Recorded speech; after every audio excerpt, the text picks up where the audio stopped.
Are you ready? Are you ready? Are you there? Are you there? All right.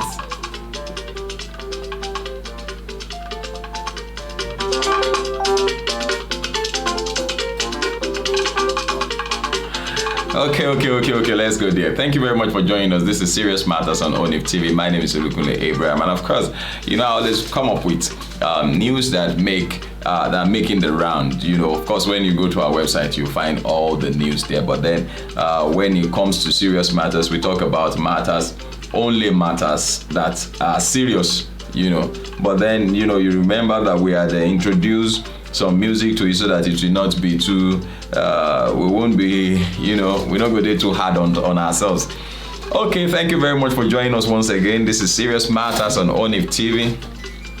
And then we want to look at a number of things. But first of all, let's look at this issue with our former president. The statement he made saying that he made a mistake picking his number 2 in the 1999 election. And he has been under fire. He has been under fire from the PDP in the last 24 hours, and the PDP is giving him 48 hours to come out and tell us what he really meant by such a tell us what he really meant by such a statement. However, if he doesn't do that within 48 hours they are going to release, they're going to push so many things out of the box. And I think I'll be more interested in knowing what is inside the box. Because this same man had said a lot of things about his number 2, who was then Alhaji Atiku Abubakar. You understand? He had said a lot of things. I remember vividly, one of the things he said is that Atiku Abubakar is not trustworthy, and Atiku Abubakar is greedy, that Atiku Abubakar, the money that man had stolen, the money he stole, that the money is enough to feed, I think about 400 million Nigerians in 40 years. Is enough to feed 400 million Nigerians for 40 years. Those are a series of statements that he had made. And so I don't know why it is now becoming an issue that he is making a similar statement, because he's still saying the same thing. However, one is wondering if Baba Obasanjo has not forgiven Atiku. Remember, in the last runoff in 2015, and then also in 2018, I remember that Atiku went to see, especially I think in 2018, Atiku went to see Obasanjo, said hello to him, and some of the photographs that we saw then were indicated that okay, all is well with them and with their relationship. But then Baba Obasanjo has been careful in putting his hat in the ring for Atiku to become president of Nigeria. However, he said he has forgiven him and all of that. But then let's look at this very quickly. Let's see what Baba was trying to say and what he meant really. Because like I said, I'll be interested in what the PDP wants to push out. I'll be interested in that. And when we look at things all together, I have always known that 2023 election is a very sensitive one. It's one that is very, very key to determining, where Nigeria is heading to as a nation. Considering all that is happening around us today. And, we're still looking at all the aspirants and all of that. We have Asiwaju Bola Ahmed Tinubu, who is on the APC platform. And we have Atiku Abubakar again coming up in the PDP. But then we have Peter Obi in Labour Party. He seemingly looks like the only person who seemed to be getting the top notch or nodding of the positive nod of majority, especially the youths. And when you see the energy the youths are put into getting their PVCs today, wow! Sincerely speaking, if we all put that same energy into voting, sincerely speaking, we're going to change this nation. We're going to use that PVC as our power to change this nation. Now, former President Olusegun Obasanjo on Saturday said he made 2 mistakes. He made 2 mistakes. Of course, the Yorubas have a saying that it is the horse in front that the one behind watches to sprint.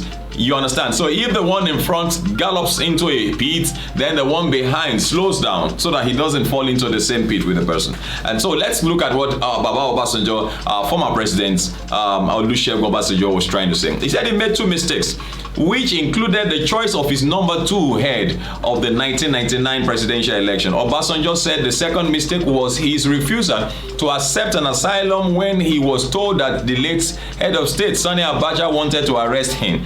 The action he said could have led to his death. Now, Obasanjo became democratically elected president in 1999, while the presidential candidate of the People's Democratic in the 2023 election, Atiku Abubakar, was his vice president. Obasanjo, who did not mention Atiku in his statement, said it was a mistake he made in good faith, but was saved by God. The former president spoke on his life and achievement both as a military head of state and a civilian president. Obasanjo stated this while answering questions posed by students from selected schools, different schools, secondary schools that participated in the finals of the National Exhibition and Award organized by students for the advancement of global entrepreneurship.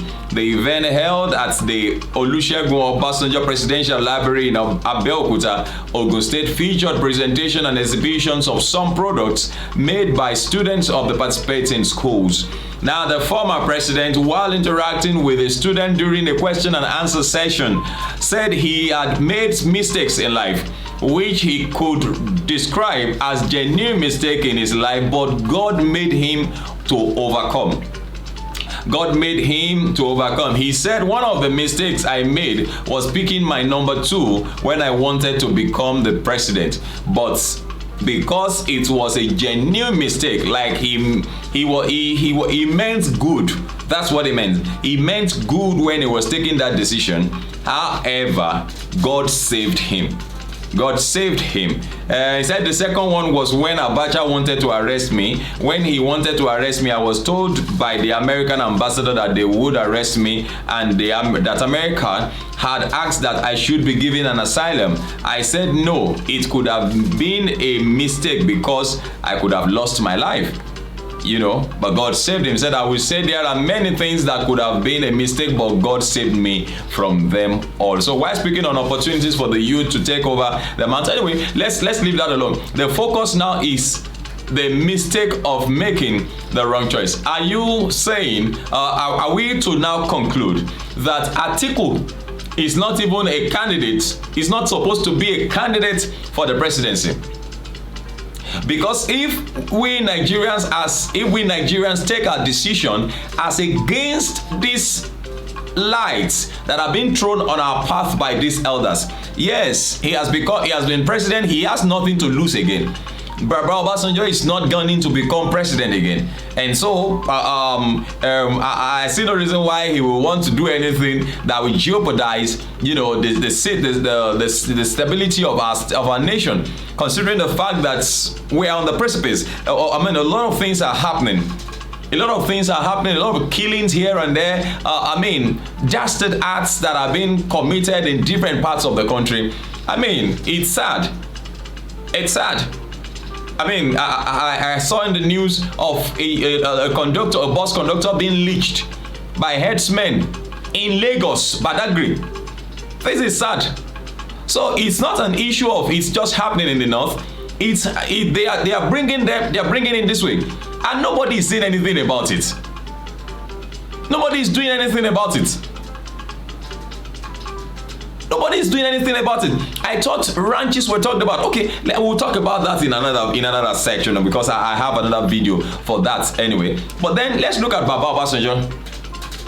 He said we did not too young to run campaign, and you can see that those that are contesting now are between 70 and 80 years old. How can the youth run? He added another thing exhibiting youth from running is the amount of money involved in going into politics. I hope that things should not continue like this. I was 39 years old when I became the military head of state. 20 years after, I came back as a civilian president. But those there now do not want to allow the youths. If things continue like this, I do not know how you can come in. He advised them not to see their own religion as superior to the other person's religion, and then he went on and on and on like that. Like I said, the platform is open for you to drop your comments. Make them simple and civil, and let's react. Let's make our reaction, do our reactions towards this assertion by former President Olusegun Obasanjo with respect to, choosing his number 2. I also feel that he's also passing a message to the current aspirants too. We also have in the news that Asiwaju Bola Ahmed Tinubu, who is presently jetted out of the country yesterday to France, is saying that he has not gotten. He's still in the search for his number 2. Despite the fact that we already heard that he already chose Masari, who is a Muslim, and that has become an issue at the moment where Christians are saying no to Muslim tickets. That is to say that even if they were to consider Asiwaju Bola Ahmed Tinubu to be president, but on the ground that he's choosing, a Muslim as his running mate, then he's forfeited it. That's the implication. That's the implication. So let's juggle words together. Let's see what Baba is trying to say on top about this particular matter. And let's see, is he still saying that Atiku is not a good person? Is it not possible that he had changed? There are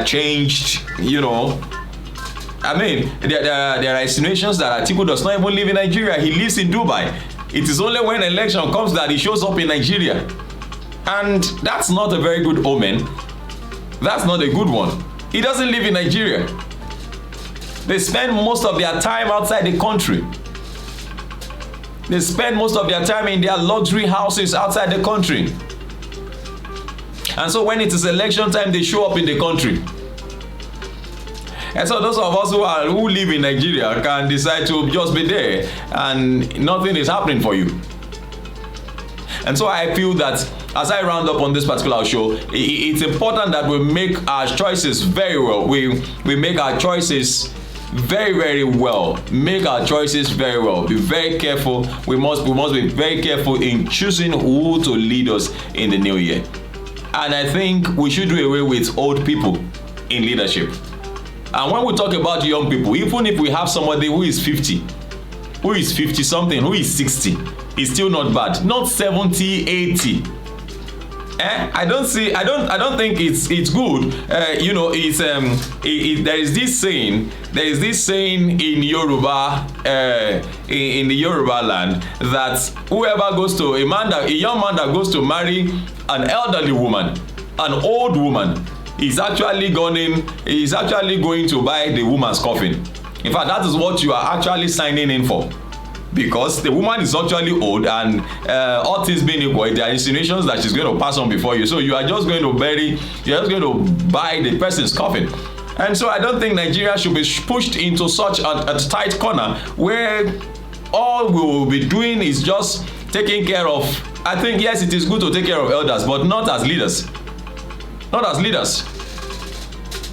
And I think that's one of the things that Obasanjo is trying to say. So please, let's drop our comment, make it simple and civil. Let's hear your point as touching this particular matter, because even though he did not mention the name of Atiku, but of course Atiku Abubakar was his name, and he has been he had made a lot of statements. How in summary, he's been trying to say that, look, Atiku is not trustworthy. He cannot be trusted with leadership. He cannot be, oh, come on.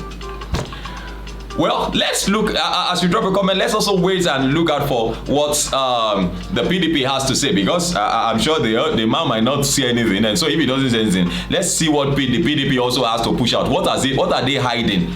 I think we're also interested in that, right? And so we are praying that Baba will not say anything, so that they will push out what they have in there, what they are hiding. I hope you know what I'm talking about. So let's look at it. Let's see how things roll. Please do drop your comment, make your comment simple and civil, and also please do share our videos with others. We'll appreciate you. Please do like our videos as well. Thank you very much for watching. Of course, I'll bring you updates as they unfold. Thank you very much. My name is Olukunle Abraham. Bye.